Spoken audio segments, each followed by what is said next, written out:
Hindi ako nakapaglaba kahapon Friday. Kaya ngayon, magdo-double time tayo. Alam niyo ako, nagdo-double time. Dahil the washing machine is washing. Ay, dami kong white hair. Ako ay gumagawa ng ibang mga gawaing bahay. Nagluluto, naglilinis, ganun. Para later on, uupo-upo na lang. Relax, magbasa, mag-Facebook, mag-social media, and makinig ng salita ng Panginoon. Ganun yung routine natin. Para naman, may nagawa tayo or may na-accomplish tayo sa bawat araw natin, di ba? Eh, kahit nasa bahay ka, you can do something for others. So, how is that? Of course, you have to pray for them. When you are praying, hindi lang yung give me, give me, give me, give me. Oh, you also pray for other people. Yung sabi nga nila, or sabi natin, be considerate with other people. Pray for others. Yun ang nagawa mo sa ibang tao. Kahit hindi mo kakilala, may nagawa ka. Diba? O ayan, nagbabalnaw yung ating ano. So, habang nagbabalnaw yung ating abada dyan, tayo ay ipa-fry natin yung tinimplahan natin isda. Okay? Para may pang-lunch tayo. Oh? Yan. Kunting heat muna natin yung ating pan with the oil. Our fish. Huwag deep fry. Lagay na natin dito. Ayan na lang natin siyang mag-fry dyan. Pag nag-double time, in 1 hour, nakagawa ka na ng 2 trabaho. Tapos na yung luto mo, tapos na rin yung labada mo. Okay, balikan na natin yung ating labada. Malapit lang sa ating lutuan yung ating washing machine. Sa buhay, kung gusto mong less gastos, gusto mong makatipid, gawa ka ng sarili mong sabon. Ginawa ko to, liquid detergent soap. Hindi yan bleach. Yan ay sabon panglaba. Kahit din sa sabong panghugas, gumagawa din ako. Tapos nilalagay ko sila dito. Yung mga binili kong lalagyan noon na naubos, hindi ko sila tinatapon. O, diyan ko na inilagay yung ating sabong panghugas. Yung ginawa ko noon na 15 liters, ay naku, more than a year mo din gagamitin yan. Ito is dishwashing liquid naman siya. Yan ang diskarte natin sa ating buhay. Natin kung spin na. Habang nag-i-spin yon, check naman natin yung ating niluluto. Yung ating niluluto, balik ka rin natin habang nag-i-spin naman yung ating labada. Kaya na lang natin siya maluto dyan. Oh, done na siya, done. Di ba siya basa? Spin ulit natin yung mga dark. Kapag lalaba, wag ihalo ang mga puti sa mga dark colors. Para hindi magkaano-ano yung kulay ng yung mga damit. Linisin muna natin. Habang nag-i-spin yung ating dark colors, fry yung ating isda, taan yung apoy para hindi masunog. Tayo ay magsasampay. Double time nga. Sampay tayo habang naluluto yun, nag-i-spin yung dark colors natin, isampay naman natin ito. Taan yung apoy ng ating fish para pag natagalan ka sa pagsasampay, tansyahin mo naman yung oras. Pinalitan ko yung mga plastic kasi yung mga plastic, pag palaging nabababad dyan sa araw, it becomes brittle. Kaya siya na ano tawag doon? Nabubroke siya. Yung anong tawag doon? Basta broke. mas madaling magsalita ng English. Hindi ako Tagalog speaking. Tayo ay nananagalog lang para pag nagbablog tayo, naiintindihan ng marami. Ano nga ba yung Tagalog nung yung nabubrok?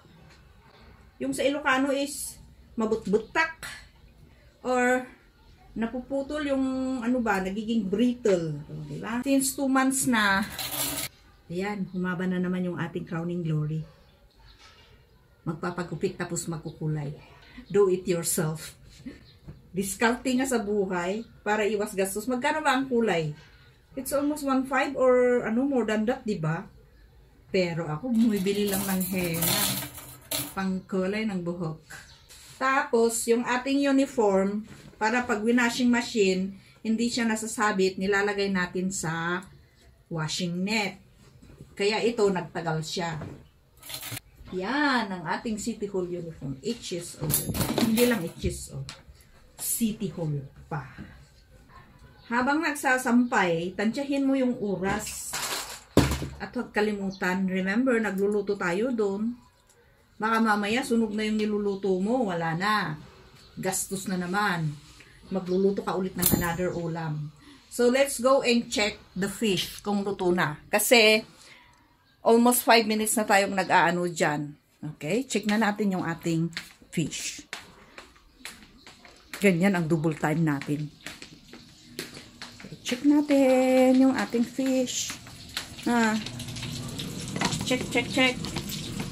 Ay, okay lang din kasi mahina. Baliktarin ko para magiging crispy siya. Para maluto ulit yung kanyang other likod. Hindi siya sunog, tamang-tama lang. And then after 3 minutes, balikan ulit natin yan. Ito. Back to our sinampay. Habang nagtatrabaho, nagbablog. Nakapag-share ka na nga, nakagawa ka pa ng trabaho. Mga basher. Kaya nang bash sa mga vloggers. Kasi, nagtatrabaho sila. They are trying na kumita ng pera. Di ba? Kung ayaw nyong panuorin yung kanilang mga videos, huwag nyo kayo manood. Kasi sila kumikita. Nagtatrabaho nga.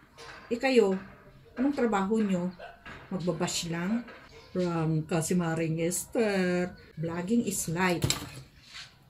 Nalibang ka na, kumita ka pa. Nakapag-share ka pa. May natuto pa sa'yo. Diba? Pero huwag kayong magbabash kung hindi nga kayo marunong gumawa ng video. Nagbabash pa kayo, hindi kayo marunong mag-vlog. Nagbabash-bash pa kayo kung ayaw niyong manood sa mga videos ng mga vloggers. Stop bashing. Leave it. Manood kayo ng iba. Yung mga gusto nyo. Sampay na tayo. Ano naman kayong magbabash-bash dyan kung hindi nga kayo marunong gumawa ng videos. Hindi nga kayo marunong mag-vlog. Babash-bash pa kayo. Kayo namang mga vloggers, yung mga nag-upload. Mag-upload naman kasi kayo ng mga videos na may natutunan yung mga tao. Kayong basta-basta mag-upload na kung ano-ano dyan. Diba? Yung naghahanap ng kaaway sa social media. Ako, pwede ba? Iwasan na natin yan. Huwag na kayong maghanap ng kaaway sa social media. Upload something na may matututunan yung mga tao sa inyo. Hindi yung nag-i-ignite kayo ng mga bad comments, yung mga nag-i-ignite kayo ng kung ano-ano dyan. Maghahanap talaga kayo ng mga kaaway. Kaya yan. Tapos pa-black-black pa kayo. Ay naku, tapos imot kayo ng imot. Ay, ano bang klaseng buhay yan? Magsampay na nga tayo. Ay, putid yan. Talaga. Binigay ng aking ng aking biyanan. Ayan, nilabhan ko siya. Hand wash siya. This is legacy from my mother-in-law. Ayan. Hindi lang ako binigyan niya, pati yung kaibigan kong dinala ko dun sa samot, binigyan din. Legacy ng ating biyanan. Balikan ko ulit yung ating fish. I think this is already done. Aking gagawin sa fish, to absorb the extra oil, lagay mo lang dyan, like that. Pagsampay na tayo ng unang batch ng ating labada. Now, binalikan natin yung ating fish, which is almost done. Now, ilagay natin doon. Na lang natin nakastay dito hanggang sa mag-absorb yung oil yung ating fish. Ayan, yung double time natin. Tapos na tayong nagluto. Tapos pa tayong naglaba. Tapos na rin tayong kumain. 1 oras or 1.5 hour, ilan ang trabaho ang natapos natin? Luto, hugas, kain, laba. Yan. Ang double time. The result of doing a double time. Na-exercise pa yung katawan mo. Nakapag-vlog ka pa. Double time is life. Alam nyo, yung mga nagtatrabaho, wag nyong i-bash. Wag nyong i-bash. Instead, panuorin nyo na lang mga videos nila. May matututunan pa kayo. Kayo namang mga nag-a-upload, wag naman kasi kayong kung ano-anong ina-upload nyo. Nag-i-ignite kayo ng mga naghahanap ng kaaway sa social media. Ay, nako. Upload to influence, to encourage, and to teach others. To educate others. Yun lang ang ating goal. Yun lang ang ating motive. Wag kung ano-ano kasing ina-upload natin na it will invite mga bashers para mabash kayo sa iyong mga na-upload sa social media. Yan lang po ang kay Maring Esther.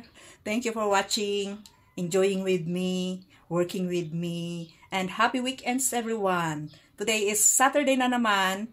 Kahapon di ako nakapaglaba kaya ngayon ng aking labada. God bless you all. Bye!